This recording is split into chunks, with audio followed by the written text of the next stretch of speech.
The morning sun rises over Canton, Ohio, illuminating streets that once buzzed with factory life. Now, silence lingers where the hum of machinery used to echo. The factories, once the town's heartbeat, stand empty, their windows staring out at a changed community. At the corner diner, empty booths and cold coffee reflect the uncertainty gripping families.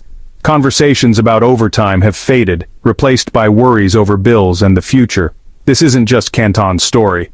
It's the reality for towns across America's industrial heartland.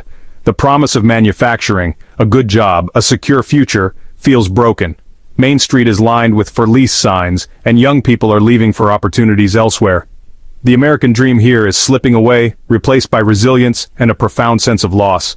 The crisis is quiet but real, unfolding in the shadows of economic policy and global change. It's written on the faces of those who stayed, holding on to hope as the world moves on. In 2018, the U.S. imposed tariffs on imported steel and aluminum to protect domestic industry.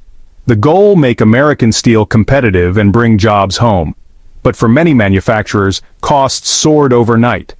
Companies relying on specialized materials not made in the U.S. faced skyrocketing expenses. Contracts became unprofitable, and passing costs to customers wasn't an option. Many businesses had to consider moving operations abroad to survive. The tariffs, meant as a shield, became a wall, cutting off access to global supply chains. A Florida boatmaker needing imported marine aluminum saw costs jump by tens of thousands per vessel. American products became too expensive to compete globally, putting jobs at risk. While a few steel producers benefited, far more companies that use steel and aluminum suffered. From cars to appliances, the cost of making things in America went up. The unintended consequence: businesses faced a choice: struggle with high costs or move where it's cheaper. For many, Canada became the answer. The policy designed to help American workers ended up driving jobs away. The ripple effects are still being felt across the country. David Miller worked at an auto parts factory in Michigan for 22 years, following in his father's footsteps. He believed in the stability of the assembly line until the company downsized, citing soaring steel costs. At 54, David now struggles to find work that pays half his old wage. In Toledo, Maria Sanchez, a welder for 15 years, lost her job when her plant moved operations to Canada. Tariffs and rising costs forced the company's hand, leaving Maria with a severance and a sense of abandonment. These stories are not isolated. They're the human cost of shifting economic policies. For every factory that moves, hundreds of skilled workers are left behind. Retraining often leads to lower-paying service jobs, eroding the sense of purpose that came from building things. The impact ripples through local economies. Diners lose customers, stores close, property values drop. The American dream for these workers was about stability, not wealth. Now, that dream feels distant. They played by the rules, worked hard, but the ground shifted beneath them. Communities are left asking, what happened to the promise we were given? The loss is more than economic. It's a loss of identity and hope. The consequences reach far beyond the factory gates. The question remains, can the promise be restored? While U.S. manufacturers face rising costs and red tape, Canada offers a starkly different environment. Provinces like Quebec and Ontario provide abundant low-cost hydroelectric power, millions in savings for manufacturers. Canada's streamlined permitting process means new factories break ground in months, not years. The government partners directly with industry, offering financial incentives and co-investment for major projects. Stable trade policy and tariff-free access to global markets make Canada an ideal export hub. Companies can source materials globally and ship products worldwide without trade barriers. The result? A powerful combination of low costs, fast approvals, and government support. Canada's approach is fueling a manufacturing boom. It's a welcome mat American companies can't ignore. Iconic American companies are shifting investment and jobs to Canada.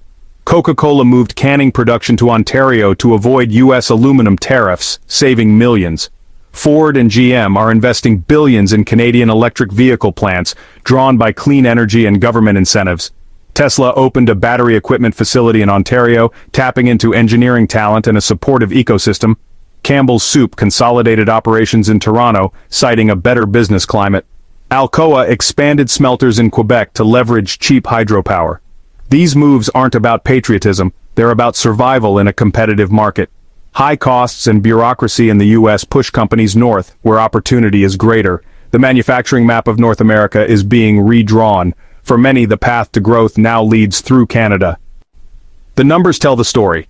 Canada's manufacturing sector is booming as U.S. investment lags. In 2024, Canada attracted over $25 billion in new EV and battery investments, outpacing many U.S. states. Government subsidies and a welcoming business climate are fueling this surge. Manufacturing jobs in Ontario and Quebec have grown by 75,000 since 2021, while U.S. heartland states stagnate. The cost of operating a factory can be up to 15% lower in Canada thanks to cheap energy, lower taxes, and single-payer healthcare. The shift extends beyond autos. Logistics, seafood, tech, and defense are all moving north. Canadian ports are handling more goods as companies avoid U.S. tariffs. Even high-skilled workers are drawn by Canada's streamlined immigration and stable policies. The result? A quiet but massive transfer of industrial strength from the U.S. to Canada. The economic center of gravity is shifting north. America stands at a crossroads. Empty factories in Ohio and new plants in Ontario are two sides of the same coin. Outcomes of policy choices. The American dream was built on manufacturing, but that foundation is cracking. Tariffs and high costs have driven jobs away, while Canada's strategy attracts them. The challenge is clear. Learn from what works, invest in affordable energy, streamline regulations, and partner with industry. A smarter approach to trade and business can restore competitiveness. The choice is ours. Watch prosperity move elsewhere, or act boldly to rebuild it at home. The future of the American dream depends on what we do next.